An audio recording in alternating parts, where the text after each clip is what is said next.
an opportunity to have a conversation with President Duterte just before our meeting earlier this morning, the larger meeting earlier this morning, in which I emphasized, of course, the people-to-people ties between Canada and the Philippines and the great connections there. But I also mentioned human rights, the rule of law, and specifically extrajudicial killings as being an issue that Canada is concerned with. We also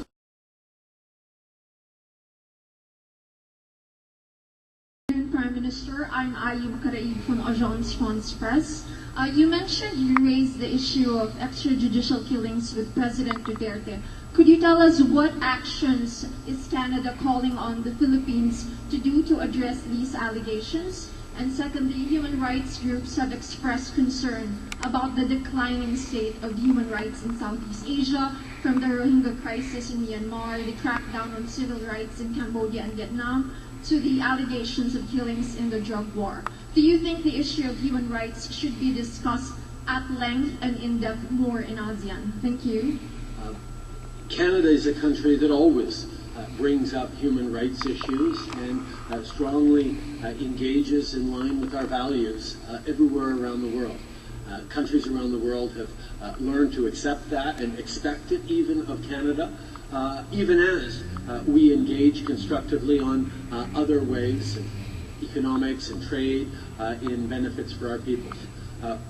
Countries around the world know that when you engage with Canada, you will hear about human rights concerns. And we are the first to mention that we are not perfect either, that Indigenous peoples in Canada have suffered neglect, marginalization, and mistreatment for decades, if not centuries, indeed centuries. So we know that talking about human rights is an essential part of a path forward. It has to be done in an honest and frank way, but it has to be done. We have to talk about the high expectations we must have to protect life, to uphold the rule of law and human rights. We know that there is always more work to do, and Canada inevitably offers support and help, both through our own experiences and where we have failed and where we have succeeded, but also in our institutions, whether it's our justice system, whether it's around policing, whether it's around governance. These are things that Canada can sometimes share best practices and help countries move along in a way that creates opportunity, security, stability for all its citizens. I had extended conversation with the State Councillor of Myanmar, Aung San Suu Kyi, about the plight of the Muslim refugees in Rakhine State. This is of tremendous concern to Canada and many, many other countries around the world. And again, we're always looking at not how we can sort of shake our finger and yell at people, but how we can help, how we can move forward in a way that reduces violence, that emphasizes the rule of law, and that ensures protection for all citizens. As I mentioned to President Duterte, we're concerned with human rights, with the extrajudicial killings, impressed upon him the need for respect for the rule of law, and as always, offered Canada's support and help as a friend to help move forward on what is a real challenge. This is the way we engage with the world. This is the way we always will.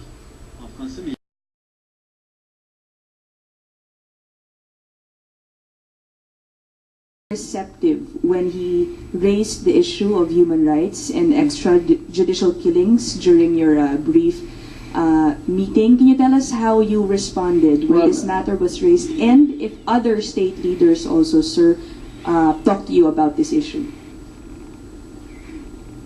You know, I was elected by the people of the Republic of the Philippines. I only answer to the people of the Republic of the Philippines. Ano to? If you are a Filipino, even if you are a fisherman and you ask me, and I'll explain to you patiently. But for the others, they should come here. And I just said about it. what happened to the right to be heard?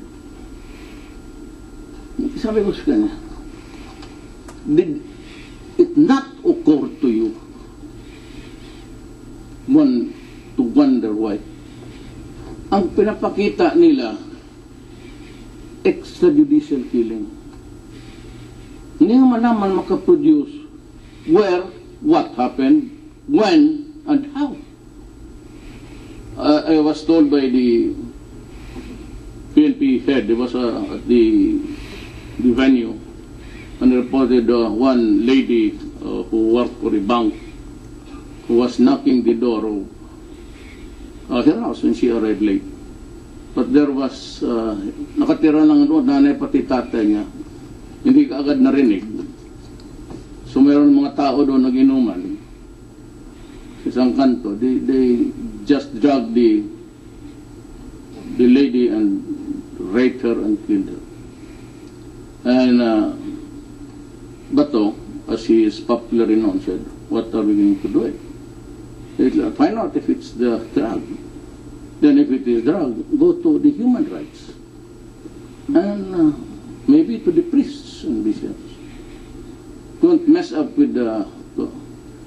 I ordered you to stay away from drug cases because you are suspected of killing them extrajudicially.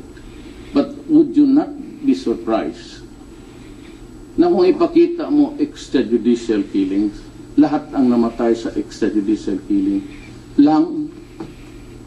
And when they are shown the records of about one is 10,000, the other is 6, then 4, whatever, dagdagan mo na, tubayin mo na ng 50.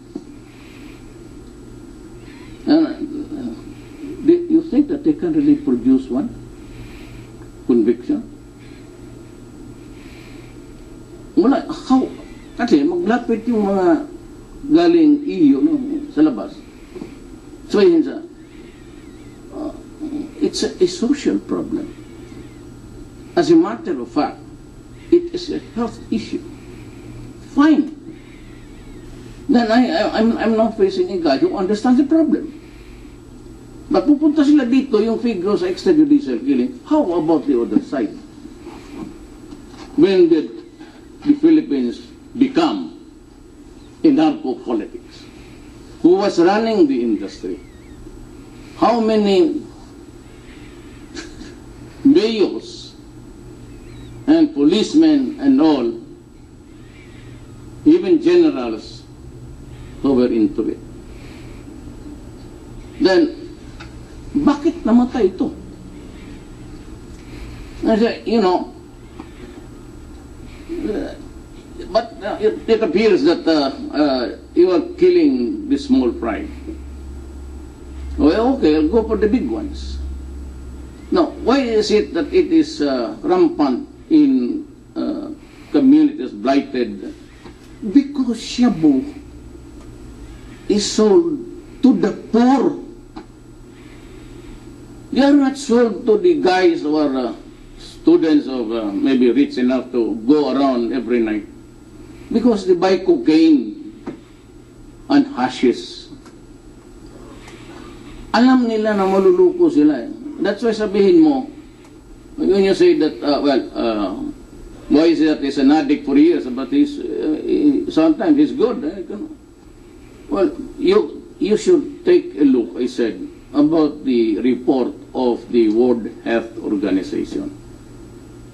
Now, you would see there the characterization of shabu, LSD, and it is only in the methamphetamine that you will read there.